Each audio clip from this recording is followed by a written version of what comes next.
Une fois que vous avez parfaitement appris les règles, les bases et les concepts du dessin, il est toujours bon pour la réussite et la création de votre propre univers de tout prendre et de tout foutre à la poubelle pour que vous puissiez créer votre propre monde. Salut, c'est Smaël et j'espère que vous allez bien. Bienvenue sur la chaîne Artcademy Atelier, chaîne dans laquelle vous allez apprendre tout ce qu'il faut savoir sur les bases du dessin, le portrait, le corps humain, l'anatomie, le processus des valeurs et tout type d'outils pour maîtriser les différents matériaux de dessin. Ici, vous allez apprendre tout ce qu'il faut savoir. Alors, abonnez-vous pour ne rater aucune des vidéos que je publie chaque semaine et partagez la vidéo pour que vos amis et davantage de personnes puissent apprendre et progresser en dessin. En même temps, je continue cette peinture qui est une grande commande de plus de 2 mètres 10 dans laquelle je peins la peinture de Jérusalem et en même temps je vais vous donner les conseils ou les astuces pour réussir vos dessins sans suivre les règles. Et si vous voulez en apprendre davantage et atteindre vos objectifs, allez sur mon site artcademyatelier.fr. Dans l'onglet formation, vous retrouverez tout un panel de formations pour progresser en dessin et atteindre un niveau exceptionnel. Vous aurez des formations sur le portrait, sur les bases du dessin, la perspective, le corps humain, le processus des valeurs et d'autres outils comme le fusain, mais aussi la peinture à l'huile. Et si vous voulez vendre vos œuvres, vous avez une formation spéciale sur comment vous faire connaître et vendre vos œuvres. Voilà, c'est parti pour les différentes astuces et comment réussir vos dessins sans suivre les règles. La première des choses, ça va être d'expérimenter votre créativité. C'est-à-dire que il y a différents médiums, d'accord? La plupart du temps, on va apprendre, admettons, on prend un simple médium comme le crayon, qui est la base. La plupart du temps, on va commencer à dessiner avec ce crayon et continuer uniquement avec ce même crayon. Eh bien, en combinant différents éléments traditionnels, c'est-à-dire la peinture ou des crayons comme la sanguine ou le fusain, eh bien, vous allez pouvoir créer de nouvelles choses qui sont intéressantes. D'accord? Moi, j'aime bien, en plus, quand je pense à cette idée, et j'ai pas vu le film malheureusement, donc je pourrais pas en parler davantage, mais ça me fait penser au film Spider-Man Into the Spider-Verse. D'accord? Vous voyez dans le style graphique que ça a apporté quelque chose de nouveau et énormément de films d'animation se sont inspirés justement de Spider-Man, du film d'animation Spider-Man, comme Le Chapeauté, dernièrement. Et je vous conseille donc d'utiliser plusieurs outils en même temps, dans le même dessin, et de les expérimenter pour voir ce que ça va donner et pour voir si vous pouvez vous rapprocher d'un style graphique que vous adorez et qui va vous démarquer de la concurrence, si je puis dire. D'accord ? Voilà, plein de choses de ce type-là. Donc, même mélanger la peinture aquarelle et la peinture à l'huile, c'est quelque chose qui se fait déjà, mais ça peut peut-être apporter quelque chose de nouveau dans votre propre approche à vous de ces deux outils-là. Mélanger le crayon et la peinture également, ou plein de choses. Bref, prenez plein d'outils là, prenez plein d'outils, pardon, et testez-les pour voir ce que ça donne. Mélangez également les médiums. N'allez pas vous limiter à la création d'un seul médium, c'est ce que je viens de vous dire, mais vous pouvez toutes les fusionner, même celles qui semblent incohérentes ensemble. Ok ? Ça va créer l'inspiration de différentes sources. Et je vous ai donné un exemple tout à l'heure avec Spider-Man Into the Spider-Verse. Puisez dans votre inspiration et dans les domaines variés comme la nature, l'architecture, la technologie. Regardez comment se font, pas les voitures, mais les concept cars de voitures. Ok, l'art abstrait, qui bien sûr, là aussi, est une émancipation de l'art technique. Ok, tout part des bases du dessin, de la technique, pour ensuite s'émanciper et créer un nouveau style, un nouveau mouvement. Et c'est là où je veux vous emmener. Faites exactement comme l'art abstrait. Okay. Cela va vous donner, naissance à des idées qui vont être originales, totalement originales et uniques, qui vont vous ressembler à vous et qui vont vous démarquer des autres artistes. Ce qui fait que dès qu'on verra un dessin ou une peinture de vous, eh bien, on saura qu'elle vient précisément de vous. vous allez déconstruire et réimaginer des choses. Déconstruisez des objets, vous regardez. En fait, je le dis, je l'ai dit dans la vidéo précédente. D'ailleurs, si je ne voulais pas rappeler, mais si vous ne l'avez pas vu, allez voir la vidéo que j'ai publiée la semaine dernière. Celle-ci est un complément. Donc, si vous n'avez pas vu celle de la semaine dernière, allez la voir. Eh bien, vous allez réimaginer des choses. Ce que je dis souvent, c'est que l'imagination vient de l'observation. Si vous observez des centaines d'objets, que vous en dessinez des centaines d'observations, vous aurez la capacité de pouvoir les redessiner d'imagination.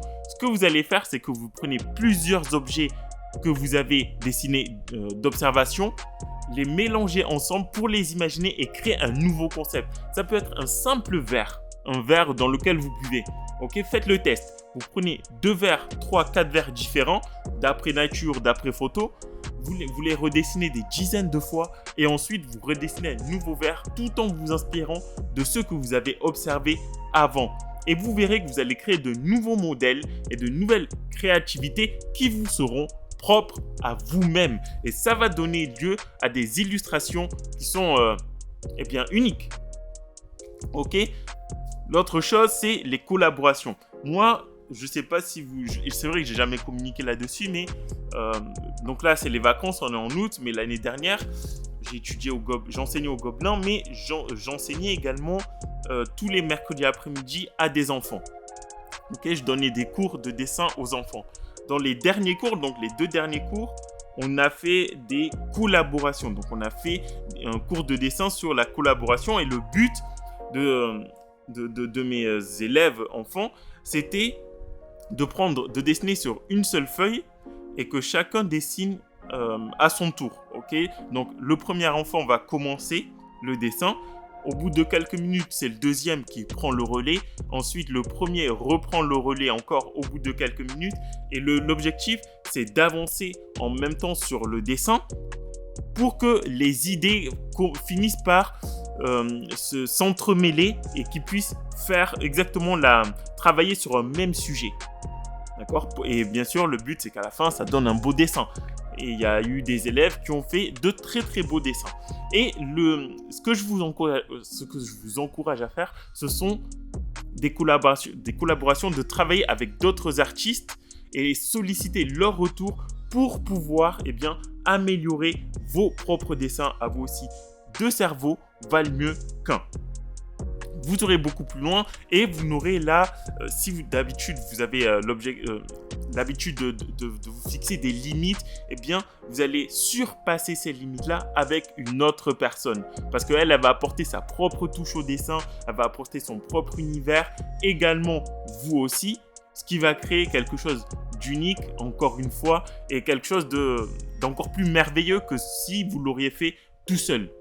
Évidemment, vous avez le risque que ça donne quelque chose de moche, mais c'est toujours le risque. Mais bon, bref, moi, je vous conseille vraiment les collaborations. Je vous pousse à les faire, à faire des dessins à 2, à plusieurs, pour pousser l'originalité et la personne. Il y aura des idées qui vont être mises en place auxquelles vous n'auriez jamais, absolument jamais pensé. Utilisez les outils numériques, bien sûr, parce que on ne peut pas tout faire parfois avec le traditionnel, bien sûr que si, mais si vous n'avez pas une maîtrise du traditionnel qui est assez élevée, avec le numérique, vous pouvez toujours retoucher vos créations, et ça, c'est une belle chose. D'accord ? Il y a énormément d'artistes qui font ça, qui commencent leurs illustrations, et je l'ai notamment vu sur les illustrations des cartes Magic. Donc, ils commencent leurs illustrations au traditionnel, donc peinture, aquarelle, peinture à l'huile, et ensuite, ils font des retouches sur le numérique, sur Photoshop ou quoi que ce soit. Prenez-vous une tablette graphique pour ceux qui n'en ont pas, et touchez au numérique. Tentez, vous verrez que c'est assez gratifiant. C'est assez gratifiant, moi j'aime bien.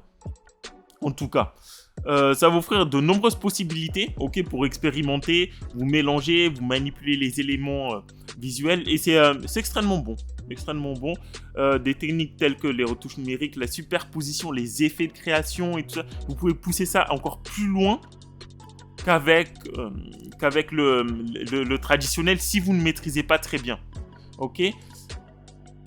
Vous allez aussi associer, si vous ne le faites pas, Une chose qui est très importante, et j'en parlais justement la semaine dernière, c'est que quand vous dessinez une illustration, si vous voulez avoir une idée claire de ce que vous dessinez, c'est toujours bon de tout noter sur une feuille. Ok? Là, je vais ajouter une petite touche à ce que je vous ai dit la semaine dernière. Allez voir la vidéo si vous ne l'avez pas vue. Eh bien, associez une histoire à tout ce que vous allez créer. Vous associez une histoire et tout votre dessin et tout l'univers du dessin ou de la peinture devrait être en corrélation avec cette histoire-là. Ce qui fait que vous n'allez pas vous perdre dans des expérimentations un peu étranges et à la fin, vous risquez de donner n'importe quoi. Là, vous créez une histoire et tout votre dessin sera en corrélation avec l'histoire. Je me répète, mais voilà. Tout doit être correspondre à l'histoire. Tout ça, tout ce que je vous ai dit, est une rupture des conventions. En général, vous apprenez les bases du dessin, vous respectez les règles et vous risquez d'obtenir quelque chose de beau, mais vous risquez aussi, et vous prenez le risque d'obtenir quelque chose qui n'est pas vivant, ok? Il n'y a aucun style graphique. Or, quand vous ne respectez pas les conventions, eh bien, à partir de là, vous apportez une touche, vous apportez quelque chose qui peut déplaire, mais qui à la fois peut plaire. Et bien sûr, le but, c'est que vous puissiez accrocher vos dessins sur votre mur, que ça décore, que ça embellit une pièce ou que vous la vendiez à une personne qui sera intéressée. Voilà, surtout, craignez pas de sortir des sentiers battus. Expérimentez énormément de choses, défiez les conventions artistiques, ne respectez plus rien une fois que vous avez tout appris. L'originalité découle souvent de la volonté de briser les règles. Moi, je vous retrouve la prochaine fois. N'oubliez pas, allez sur le site artacademyatelier.fr pour aller beaucoup plus loin dans le dessin et atteindre vos objectifs. Ciao!